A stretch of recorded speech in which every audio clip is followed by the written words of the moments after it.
The Big Three: Shonen Jump's Golden Geese. Everyone knows what the Big Three is. You got Naruto, Bleach, One Piece, all these very iconic series. But have you ever wondered one thing? Has there been anything to rival these series in terms of popularity? Maybe some unknown show that kind of didn't release in the West and we're very much ignorant of? Or maybe some random comedy manga that nobody knows of? But anyway, in this video, I'll be using popularity statistics from at least various eras of Shonen Jump, or years I mean. Anyway, I'll be going from the year 2004 to 2011. You might be wondering, hey, why don't you go for 2004 and 2014? Well, there's a slight issue. Bleach kind of falls off in popularity post 2011. So we can't really have the OG Big Three. We can only have Naruto and One Piece. And after a bit, Naruto doesn't even appear on the popularity poll. Which, yeah, kind of unfortunate that we can only do this far. But anyway, basic ground rules, no repeats, basically.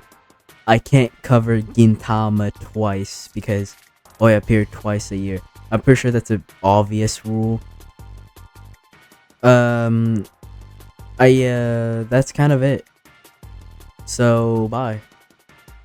This is a intro segment to our first series, 2004's Katakeo Hitman Reborn. Katakeo Hitman Reborn starts out with a baby drinking in a bar.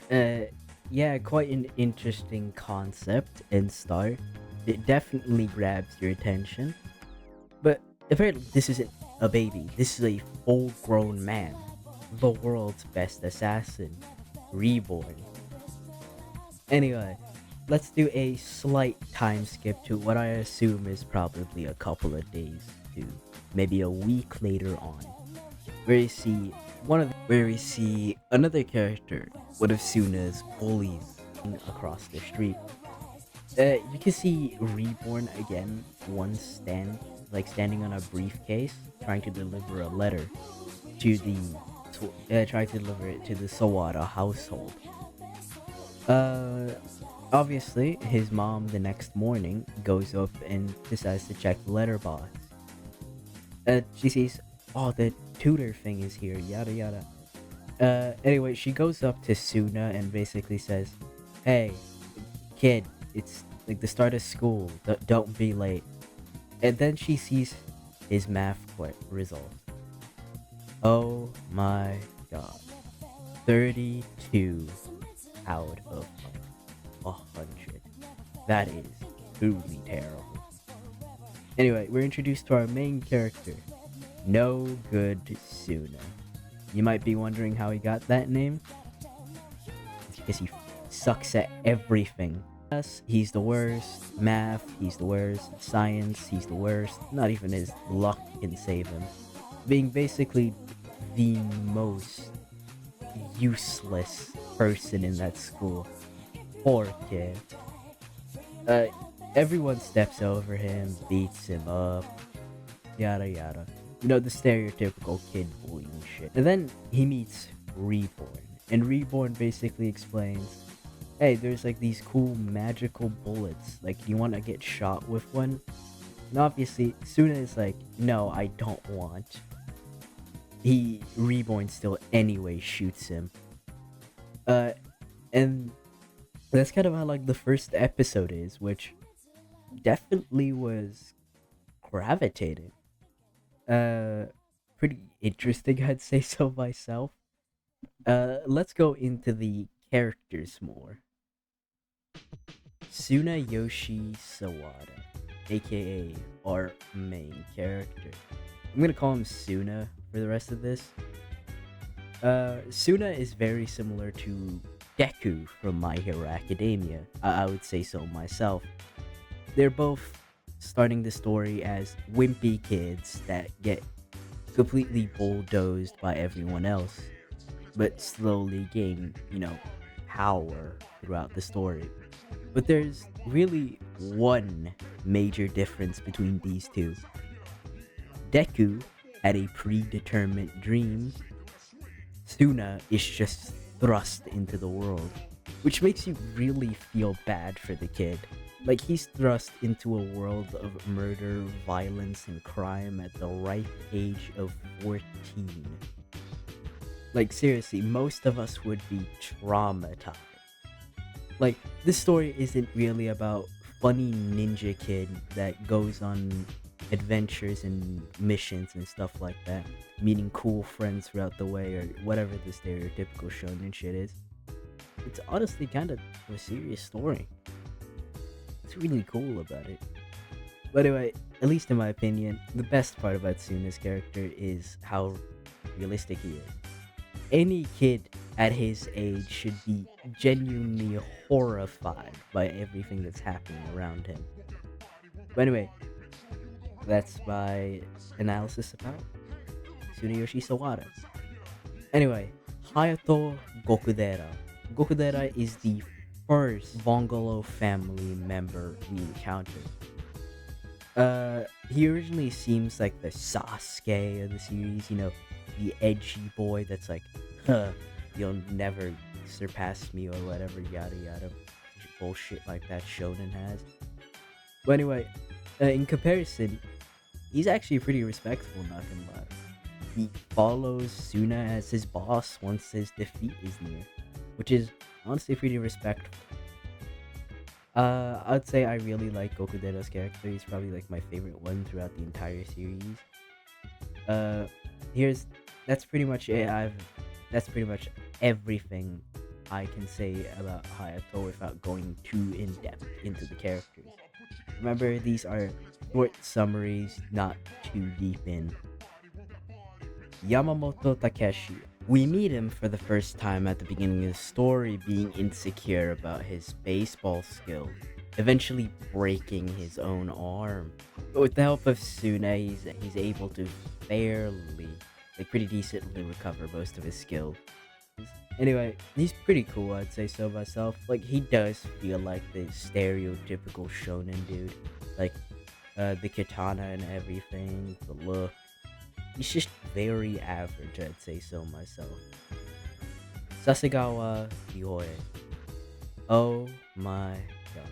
I cannot describe my love for this character. As someone that has martial arts slash boxing in general as one of my favorites, seeing him made me smile every time. His philosophy regarding the weakness as a way to grow would always be like my favorite part. Like, genuinely such a good character. 10 out of 10 at least in my opinion. Call it glazing how much you want, yada yada, I don't care. Lambo. Have you guys ever played Persona 5 by any chance? Like, the entire game. Like, not even the entire game. At the start of the game, he is literally Morgana. Like, he's staunchly annoying. Like, it's hard to watch the series when he's in certain frames. Which I do understand. He's like 3 years old. I shouldn't really care. Like 5. Yeah, he's like 5 years old. I shouldn't really get too mad at a 5-year-old for being annoying. I mean, to be fair, his family did. Like, that's why he got, literally, his backstory is he got kicked out, like, out of his mafia family, and needed to train under Reborn to become stronger and also less of an asshat. Hibari Pyoya is another guardian family. He has one joke, which is he likes his middle school, like, a lot. He has a bird ringtone of the school anthem, which everyone else hates. Outside him, he absolutely loves it. He also is like a star, like trying to be a rival to Reborn to like show off how cool he is. He's like even more brutal than Gokudera while fighting Suna, at least in my opinion. Like, he grows to become a way better person throughout the story, to the point he actually respects Suna instead of trashing him like he usually did earlier through the story. Now, here comes the two characters I think are the most complex throughout the entire story. Mukuru Rukoru and Chrome Dukuru. Mukuru is a former mafia boss. Not mafia boss, my bad. A former criminal in the Kyoko arc, which is the second arc of the series. Meaning that he is basically the Vegeta of this series, turning over a new leaf to help the main characters. Originally wanting Suna to be completely dead and eradicated, to I'm supporting you, my mafia boss and my friend, to this is all due to his original hatred of the mafia, seeing them as rotten scum. And obviously seeing Suna probably changed his views. You know, the upcoming Vongola Dawn being such a genuinely nice person is quite shocking to. Anyway, we're shortly introduced to his other personality slash host body, Chrome. After almost dying as a child a couple of years prior to the events of Katekyo, losing one eye and multiple organs, she originally expects her life to be completely over. That's until Mukuru possesses her and saves her, being the only one to care about, as sadly her family had passed away in the car accident. Some pretty heavy shit, I would say so myself. Reborn, he's the mentor character of the series, guiding Suna through multiple trials and journeys. Honestly, I like Reborn. He's a good mentor character. There's like a couple of other characters I could mention, but I feel like this is a good place to end the section. Overall, I'd give this series like a 7 out of 10 in total. Really like the premise, really like the story. But anyway, this is the section. Let's transition to 2005's Ice Shield 21. Ice Shield 21 follows the meek and weak Sena Kobayakawa, standing at about 5'1" and 106 pounds. For my European viewers, that's about 151 centimeters and 48 kilograms, leaving him as one of the easiest targets for bullies. But due to his great speed, he's able to dash past most of them. This later on catches the attention of Yoichi Hamura. Yoichi essentially wants Sena to join, but he decides to make Sena a team manager since nobody really wants him to join. He decides to let him wear a helmet to protect his identity and gives him the name Ice Shield 21, placing him in the spring tournament, which they sadly lose. We also find out there's multiple other tournaments, with their final goal being the Christmas tournament, which will place them as the best team of Japan. Ice Shield 21 has a bunch of like really cool characters I could mention. I think Panfer would be a good one. Riku's another good one. But anyway, I just want to talk about Yuichi, Raymond, and Senda. Or Senna. Anyway, Yuichi is the cunning devil and quite a troll of the team, reminding me of Hajime no Ippo's Mamoru Takamura, being also pretty similarly vulgar to the dude. He's also a wild card, and he also abandoned an opportunity to go to the top football school in Japan just to join one of his friends, Kurita and Damon. A pretty admirable trait, if I'd say so myself. Haru Raymond, nicknamed Monta by other characters, or Monkey Boy because, again, he looks like a monkey. We originally meet him at the start of the series as a baseballer, not a football player, not American football player. His hero being Masuru Onju. He's an absolutely amazing catcher, devoting most of his time to catching. But due to baseball needing to be more of like a jack of all trades sport than just one specific one, compared to football, which is split into niches. And honestly, at least in my opinion, switching from a sport you've played your entire life and strive for another one is a very admirable thing. Like being able to just switch up, realizing, hey, I'm not built for this, but I might be built for that. Monta is by far one of my favorite characters due to his story arc. Like seriously, read through the manga just because Monta's character arc, okay? Peak.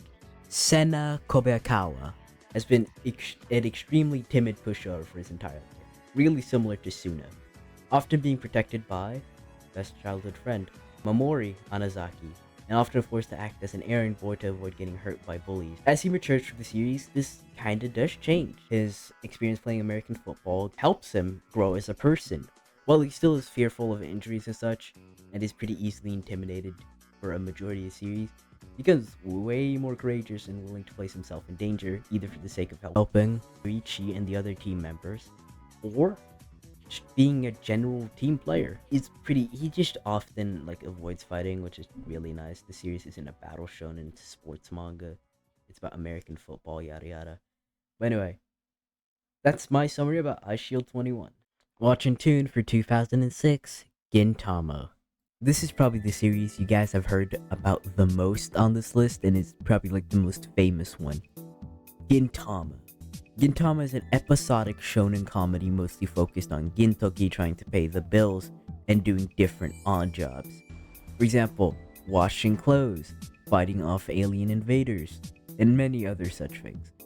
Oh yeah, I forgot to mention, the series, despite taking place in like the 1800s, has like advanced technologies and aliens and shit. Honestly, that's very surprising. Honestly, it kind of does make sense, especially if you look at the series. He's followed by Shimura and Kagura, two young disciples of his which join over the course of the first 10 chapters. Shimura being the heir to a samurai dojo while Kagura is an alien. Yeah, she's like a part of this secret clan of aliens that are really strong. And like aliens aren't called aliens here, they're called Amato. The series is quite bizarre, most of the comedy coming from references. And like just its own comedy. You guys have probably seen that clip of a gorilla pulling that out. I can't really show that because YouTube will just instantly copyright strike the video, but that gorilla, I forgot to mention something. That gorilla is the author himself. Yes, he has shown this gorilla multiple times to represent himself. Also, Gintama is pretty famous for its parodies and references to like One Piece, The Gray Man, Dragon Ball, Hunter x Hunter, a bunch of other series. Gintoki usually wears the main character's clothes, and Kagura the heroine, and Shimura a random character. But anyway, let's get into characters. My bad. On further inspections, the gorilla that the author uses to represent himself is different from the other gorilla.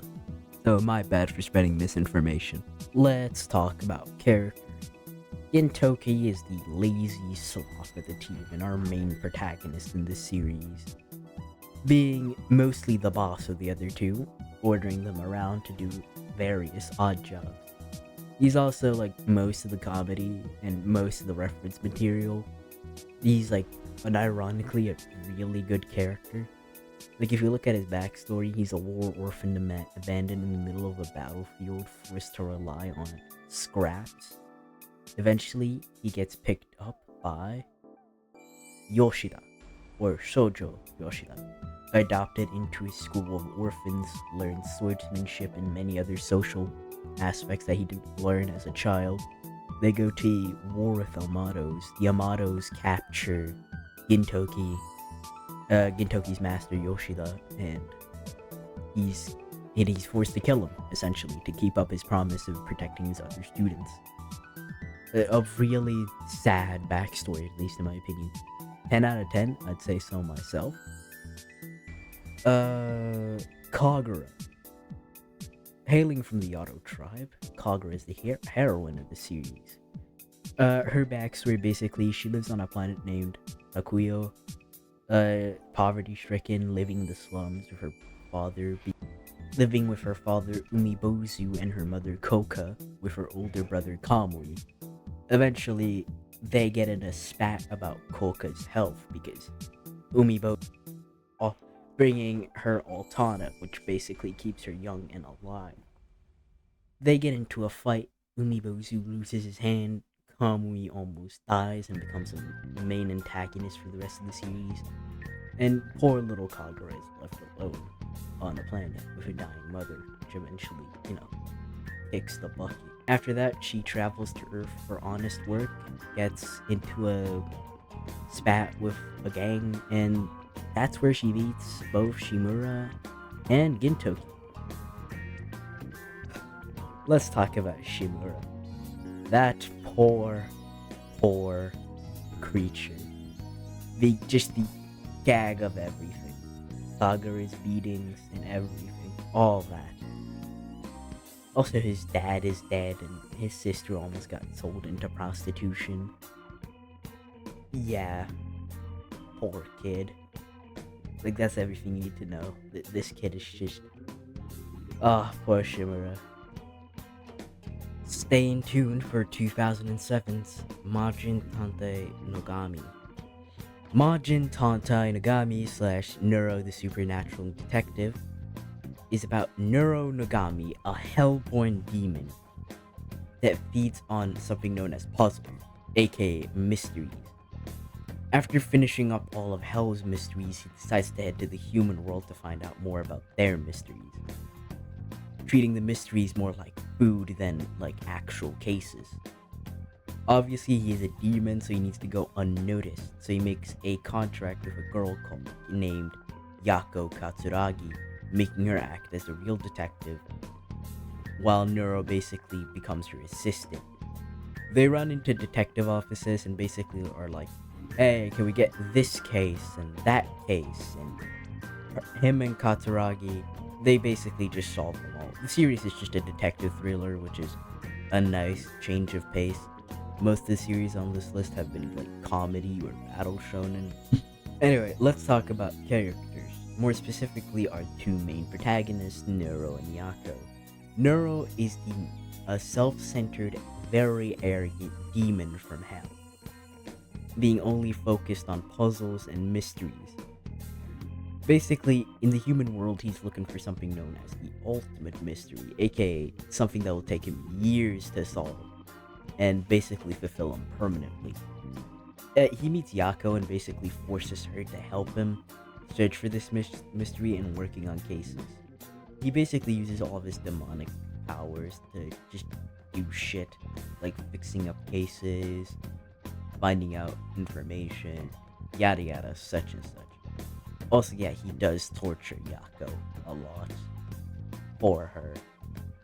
Yako is a 16-year-old high school girl essentially forced to work for Nero as his senpai, when she's more of a servant to him more than anything. This poor girl gets her neck broken in the first episode by Nero. She just gets tortured in unimaginable ways. I would put it up on screen, but I do just feel fucking bad for her in general. Anyway, Nero basically promises her, hey, I can solve your dad's murder case if you want to. And they kind of just partner up for the rest of the series, just doing shit, solving cases, all of that. Stay tuned for 2008's Toriko. Toriko follows Toriko and Komatsu, which are the protagonist and deuteragonist respectively. Their main goal in the series is basically chasing down ingredients for new recipes or other recipes. You might be wondering, hey, how is this gourmet hunting an actual job? Well, there is a massive world war about food, which caused a economic collapse. Yes, an economic collapse, which led to the world of food developing very fast, like unnaturally fast. Also, don't forget that they have the food Akatsuki. Like, it's not even a joke. And the manga explains food in such a weird way. Like, what the? There's actual science to this shit. And then people that are manipulating the food stock market. What is this? Like, people joke about, like, what the fuck's going on in Baki or whatever. No, what the hell is going on in Toriko half of the time? Anyway, after getting over the weirdness, let's get into characters. Toriko. You know, Toriko reminds me of that era of shonen in the 80s. You know, there was just big, muscly men all the time. You know, like JoJo Part 1 through 3, Fist of the North Star. You know what I'm talking about. He very much reminds me of that era of shonen. But he also has the personality of that, like, modern shonen protagonist. He's very enthusiastic, he's very cheerful, he's everything turned into a package. And I honestly like that about his character. He's kind of like the perfect bridge between the happy-go-lucky teenage shonen protagonist and the more rugged, sad, adult shonen protagonist like that. Anyway, his partner Komatsu and the deuteragonist of the series. Komatsu is, I think his most notable trait is obviously how he looks like a child for a majority of the series.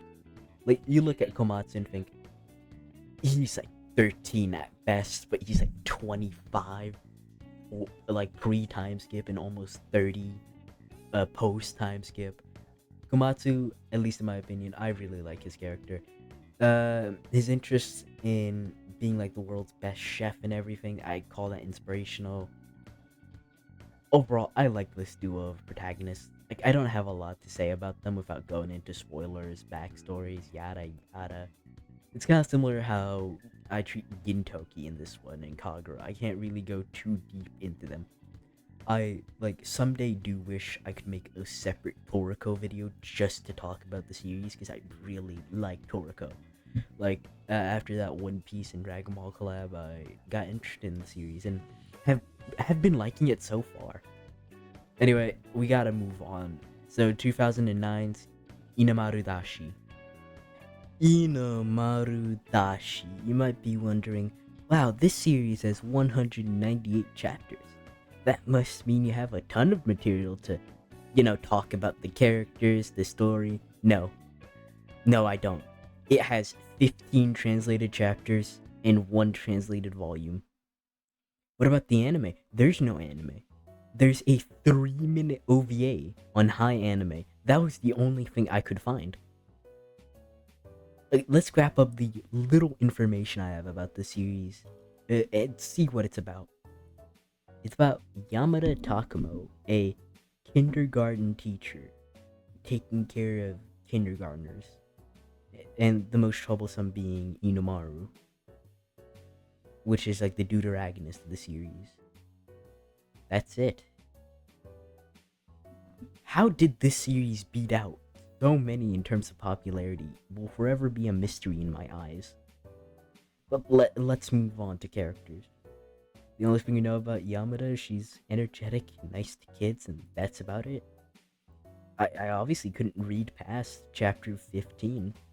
Same thing with Inomaru. The only thing I've gathered is that he's like an annoying kid. Like, okay, because, he's a kid. Let's move on to 2010's Bakuman. I'm finished with the series. Bakuman is another deuteragonist story on this list, being about the mangaka duo of Moritaka and Akito, both being amateurs in high school at the time of the series. Moritaka wanting to follow the steps of his uncle into becoming a famous mangaka in Shonen Jack. Oh boy, I sure do wonder what the hell a Shonen Jack is. Is that a reference to anything? But anyway, after the sudden passing of his uncle due to overworking, we meet the other main character of the story, Akito, or Shujin as he's nicknamed. Yeah, both of these have nicknames, Moritaka being Psycho and the other one being and Akito being Shujin. Let's talk about characters from now onwards. Agito, the writing half of the duo. Agito is stated to be very intelligently calculating, but at the same time he usually sucks at social cues.